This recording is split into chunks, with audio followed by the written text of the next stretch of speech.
Chapter 10. Late in the evening, 2 hours after nightfall, Klement and his family arrived at the residence. By this time, Monika had packed everything and relabeled the crates according to her inventory and the additional work she had done. She had eaten and checked the portraits several times to see if there was any news about Ray Lanou, Runetta, or, indeed, anything at all, to no avail. She had retired to the same chair she had waited in before and fallen asleep. Klement woke her and sat across from her in another chair. I must apologize for our late arrival. The meeting I had earlier in the day took longer than I would have liked on official business, and then we began discussing your friend. You mean Runetta? He knows of her? Monika sat upright from her slouched position, waking as swiftly as she could to converse intelligently.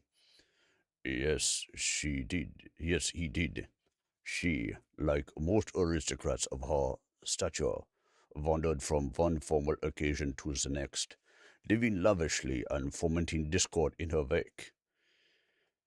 Her companions at each event seemed to differ, each as polished and reviled as the next, her family fortune being built on the largest stand of ancient one-quality timber in the world affords whatever distractions pop into her pretty little head, honestly. Monika scowled at this, affirming her guess at the kind of woman she was. Many of her family stay in these circles, but it is reported she had spent many a summer with an uncle, the brother of her mother, who illegally trained her in black magic even before she began school. This man, Adolphus Tangleweed, never married, but fathered children with several witches who spent time in prisons across the world after they gave birth, each one more driven towards madness than the last. He paused long enough to pour himself and Monika a cup of coffee that the butler had brought on a tray. Handing her the cup, he continued. It is rumored by some that he is possibly her father. He has been a hermit in one of the many small castle ruins that litter their family holdings, and has not been seen in something like 20 years. He is technically still under an arrest warrant in Bulgaria, having killed a woman who rejected his advances in full view of assembled revelers on New Year's Eve, 1818. She is not known for her criminality, nor is she wanted anywhere, but no one can recall her being a positive influence at any gathering. I'm afraid we don't know much more than that. None of this explains why she has such an interest in me, Monika said firmly. I refuse to cower to her, or anyone. I request to stay with you in Vienna to complete my work on Ray Lanou's collections on this year, and if possible, to have someone in authority alert one of us if she is in our proximity again. I understand. I can have you stay at our townhouse in Vienna, which will have my private security, not royal guards. I'd rather not encroach on my employment with the royal family in these matters, and it's much safer there. My people can be informed and alert of such things, and I feel they will do a fine job in this, Klement stated. Have you spoken with Professor Templeton recently? She asked. I have, earlier today. She told me about Ray Lanou and Arterous' trip to a nearby Spanish mission, which has suffered recent calamity at the hands of some roving bandits. Everyone was all right. Klement held his hand up, signaling they were fine. Yes, I did speak to Relenou's mother today at some lengths. She is doing wonderful, considering the loss of her husband. They are hearty people, Klement. She also told me they were all right after that trip. She is holding up well, as is Ray Lanou with his father's passing, but busying himself with the renovation of the Vanvel prison, she said, and smiled proudly. Good. That is good to know. I am glad for all the three of you. Is everything packed, or should I arrange? He began. No, sir. I have everything packed and it is loaded into 2 wagons, ready for us to depart, as soon as you give the word. She finished for him. Well, Would you grace my wife and eldest son with a short visit before we retire for the night, so we may begin in the morning? Of course. I'm so happy to see them again. Let us. She stood and waited for her host to motion towards his spouse's location. The next morning they loaded into carriages, one for the governess and the two youngest children, and Clement's son rode with them.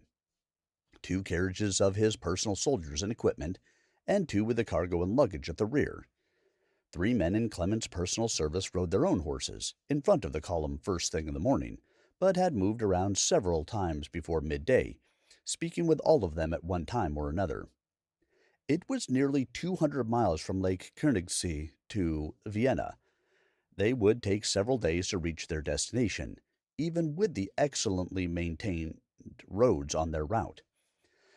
Displacing would be easiest for Monika, but he could not, and he was expected to travel ordinarily to visit each district governor in his position en route. This trip would be safe and relaxing, to be honest, for Monika, and give her the opportunity to enjoy the things that travel often overlooks, which are magical to people.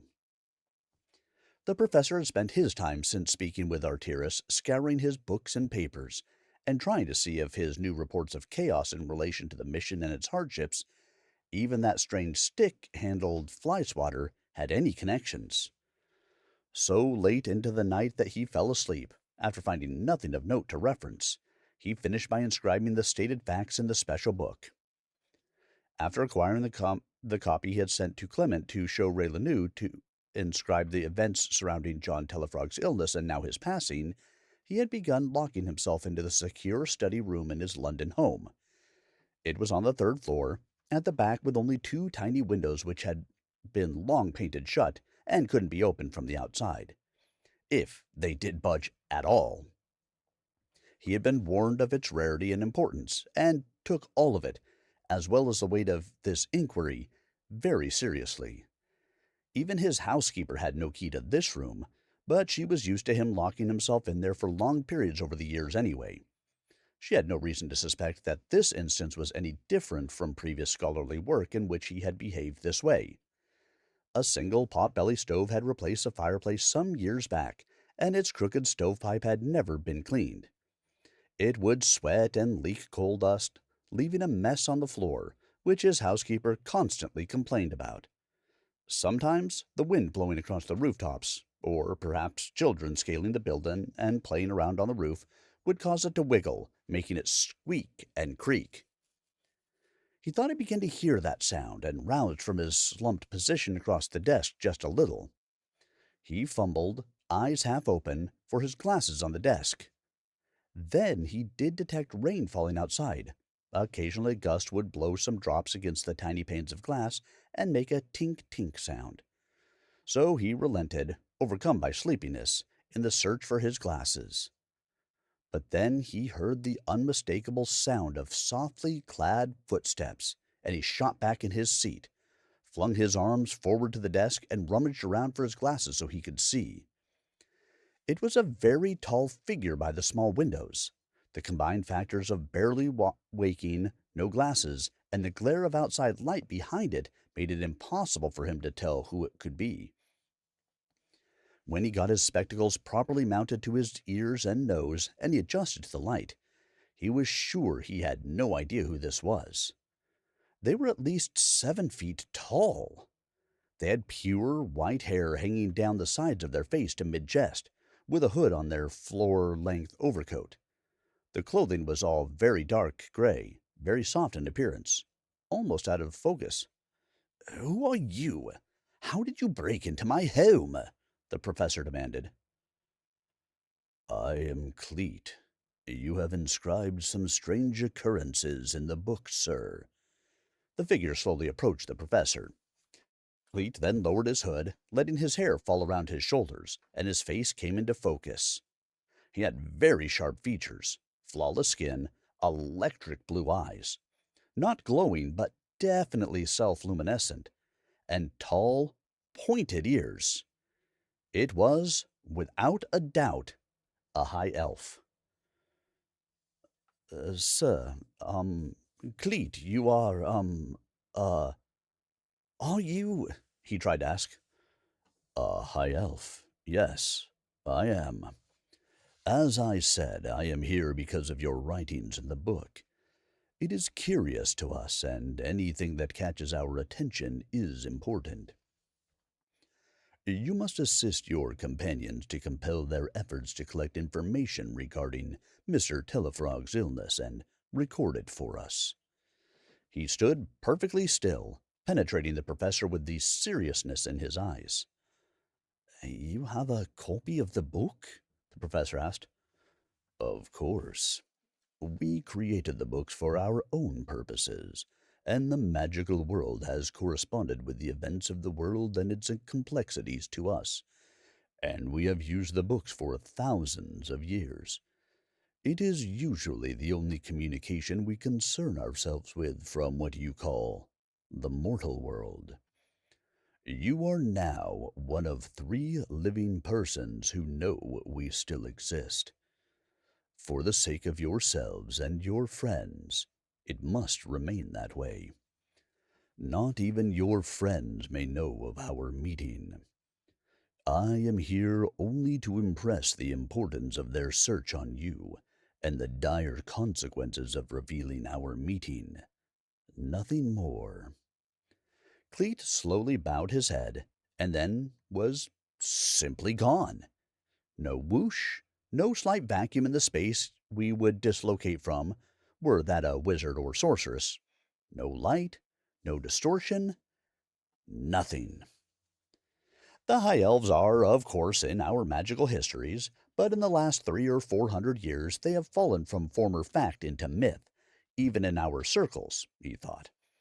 Not 20 years prior, the great libraries in Europe, which held our magical history, had agreed to move the tomes regarding interactions with the High Elves to the same sections as those on Fae and other nature nymphs of legend.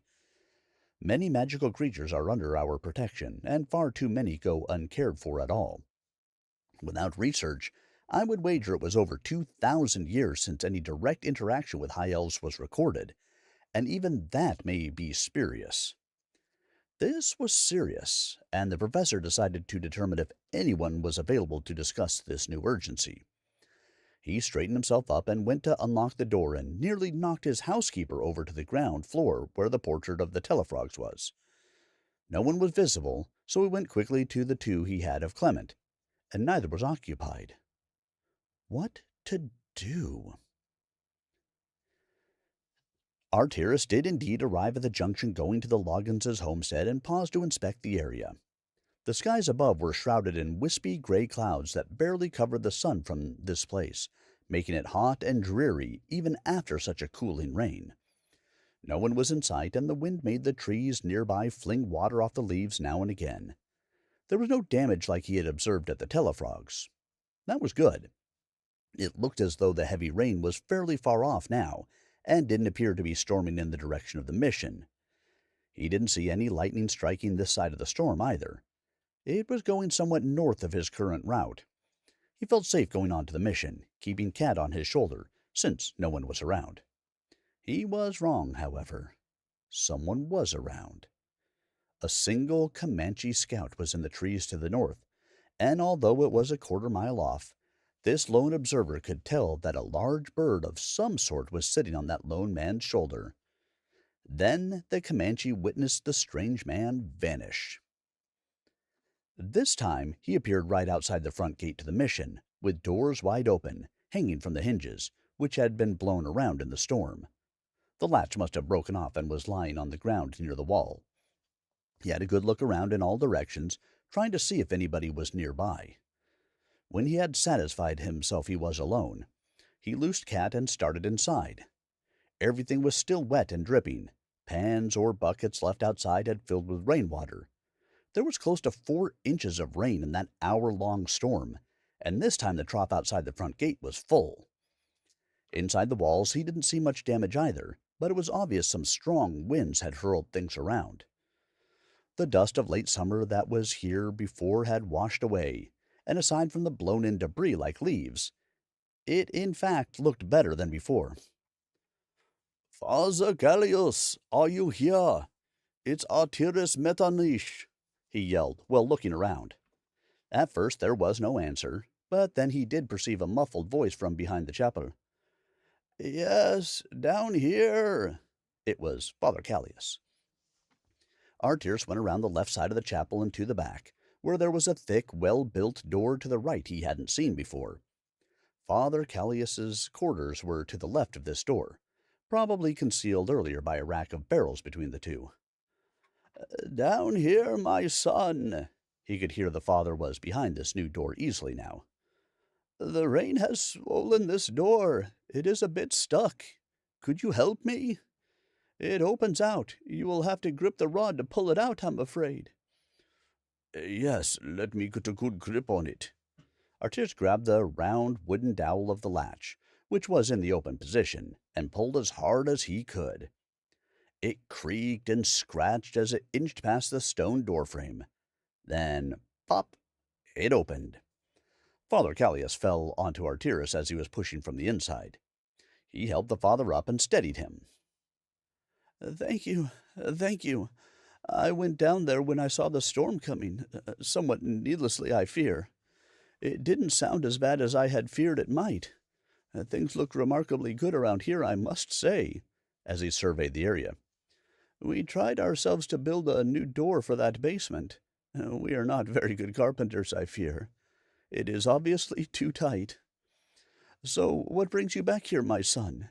Is everything all right at the Tellafrogs?"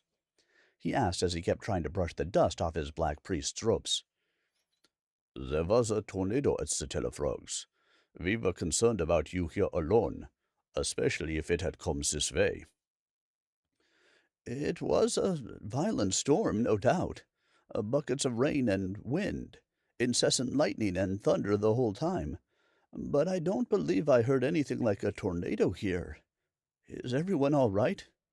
Yes, we are all fine, Arterous assured him. "That is good. God is good. God is good." Father patted him on the shoulder. Then both of them heard the sound of horses approaching, and it sounded like quite a few. Arterous called Cat with a whistle, peeking around the end of the chapel to try and determine who it might be. Looking out the open front gate, he could see a good 500 yards down the path he had come. "Are you expecting anyone, Father?" he asked nervously, putting his hand on the pistol. "No, but there may be some people coming to check on the mission also," Father posited, also straining to see. The angle of the late afternoon sun had slipped below the remaining wispy clouds, and it was bright again. With the benefit of rainfall, there was virtually no dust in the air of the setting sun. It was now clear that it was Indians, Comanches, at least 6 or 7, who could be heard now, their shrill cries echoing through the air. "Those are Comanche cries," Father Callious said, his voice trembling with fear. Their horses' hooves were stamping through the wet topsoil into the drier layer beneath, making dust as they galloped towards the mission. They were coming straight for the front gate as fast as they could ride. Arterous took Cat on his arm, corralled Father Callious back to the doorway, and ushered him downstairs. He launched Cat downstairs as well, once the father had cleared the narrow stairwell, and followed them. He gently shut the door so it wouldn't make a loud sound and give away their position. From the back of the chapel they were concealed from view of the front gate. It was possible, as Arterous knew from his time in the cavalry, to have escaped their view, riding that fast. "Father, it's Indians. The front gate is open, and the latch is broken and lying on the ground. I could not reach it in time anyway. I need a board or something I can wedge against the latch on this door so they cannot open it," he shouted down. He could tell Father Callious was rummaging around. Then he staggered up the stairs with a small chair, whose back was wide enough to put between the sliding latch and the wall. He had to kick it in place, but it worked. They both went to the small room below and tried to listen to what was happening. Arterous took the Patterson revolver rifle off his shoulder and set it against the wall. The lamp the father had been using before was still lit, illuminating the little room.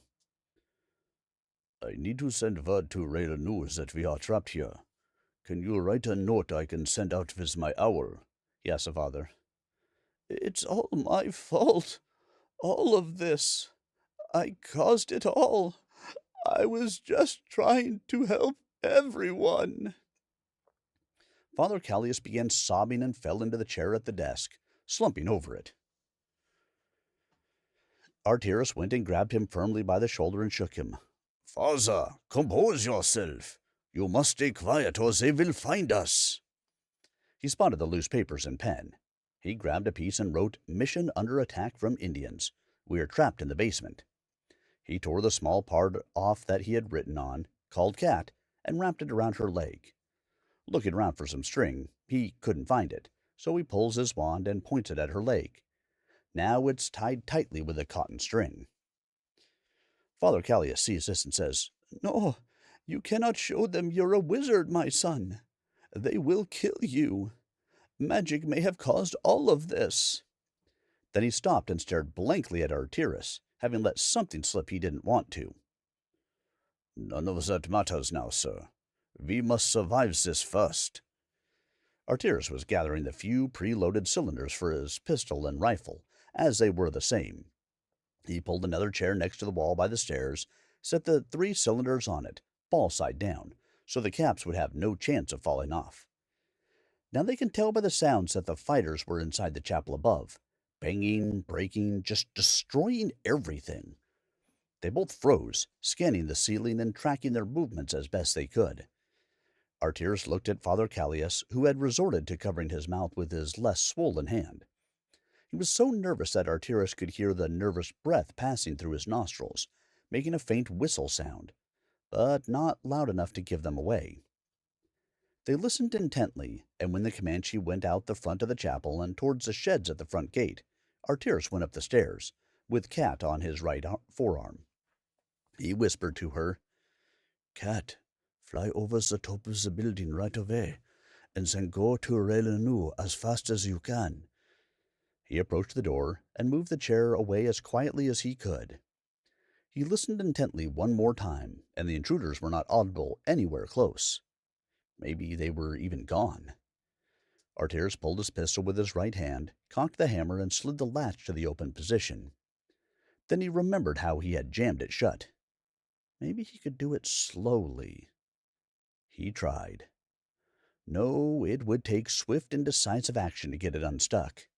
He would have to open it as fast as possible, let Cat out, and pull it shut again, so he holstered the pistol. Then he heard someone speaking, but couldn't understand it, of course. He pulled his wand out, slid it up his right sleeve, and put the tip behind his right ear. Now, thanks to magic, he could understand them speaking. "I know that priest is here. He is hiding somewhere. We must keep looking. He is working with sorcerers, and they are the ones who sent the storm among our people today. I caught sight of one in alliance with an owl. They have owl magic.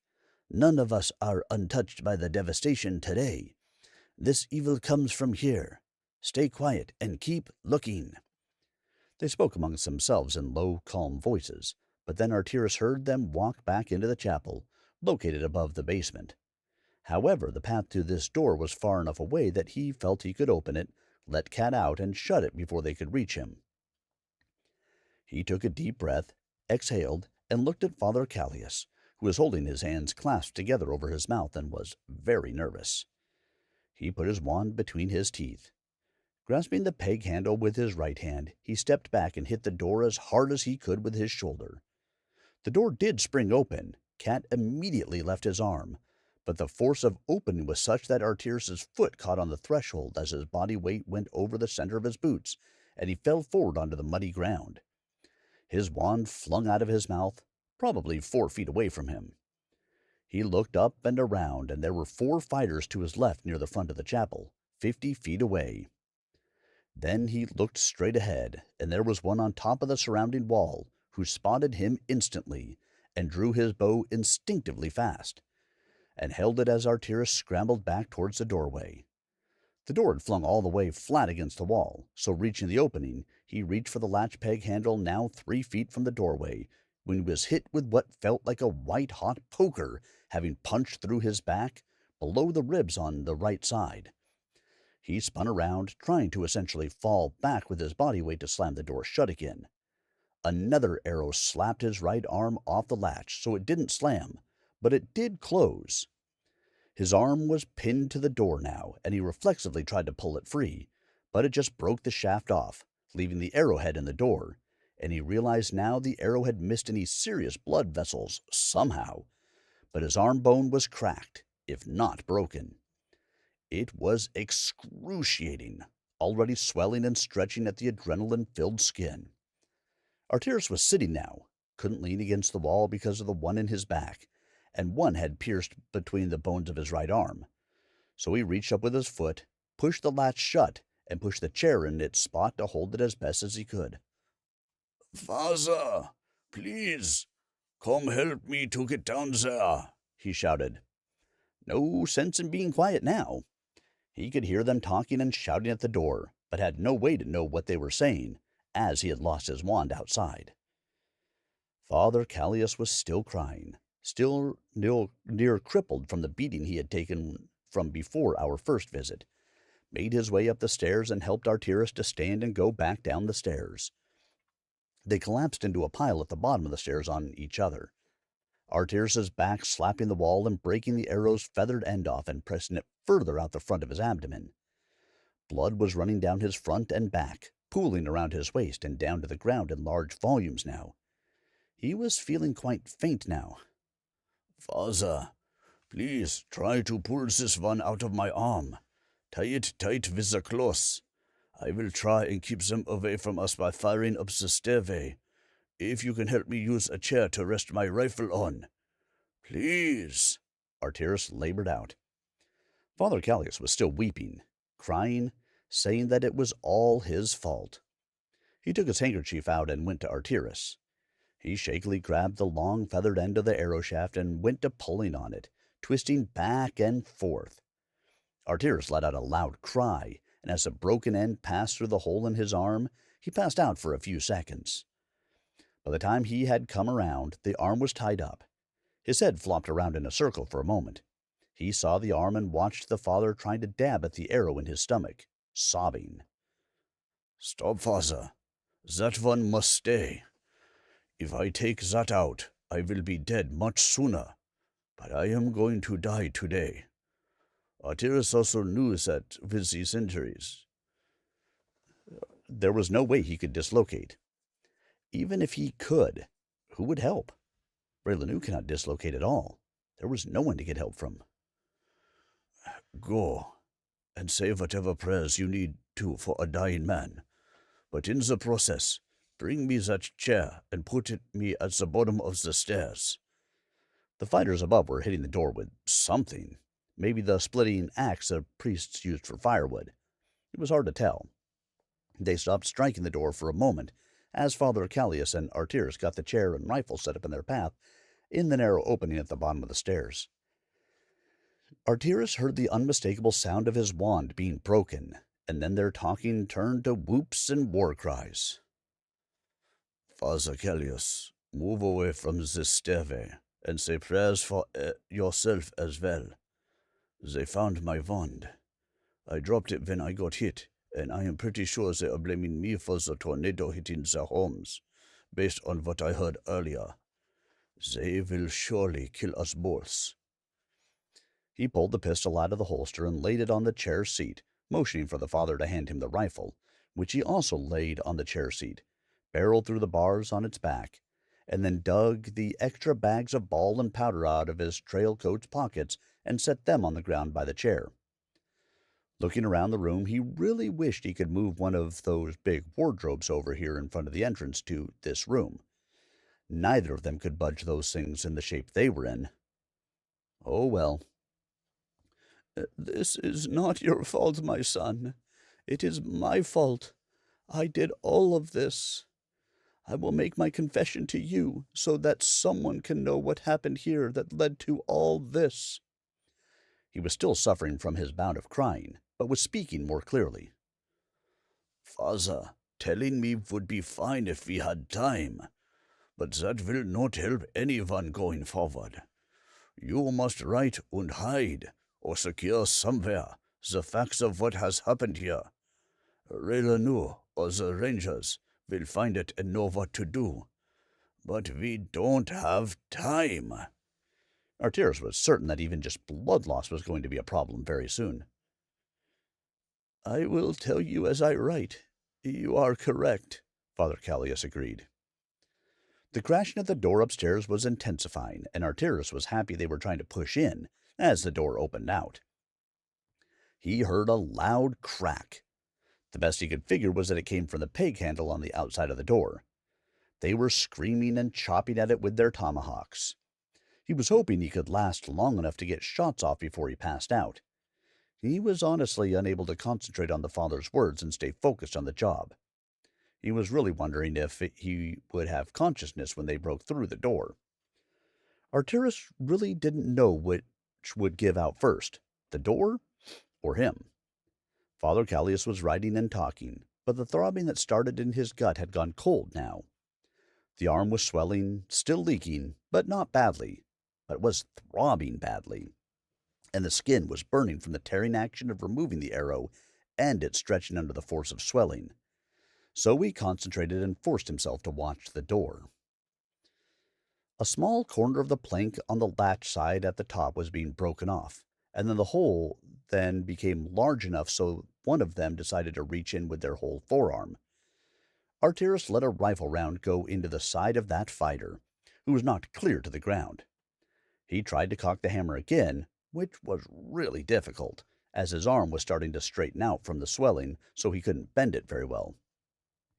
Their furious cries heightened, and the chopping continued. They worked on the third plank from the left, at the top, with the axes now. Knowing his time was limited to be effective at all, Arterous decided to fire any time he thought shadows indicated a person may be near.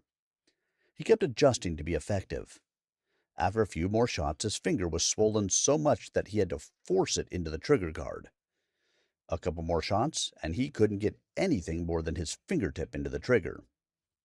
The board they were chopping was not as large a hole as the first, but he saw a hand come through and decided to take a shot.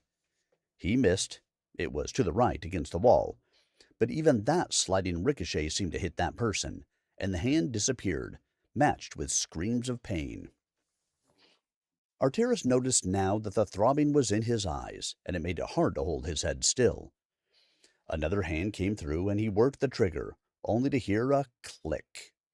The rifle was out. He laid it on the chair and picked up the pistol with his unswollen left hand.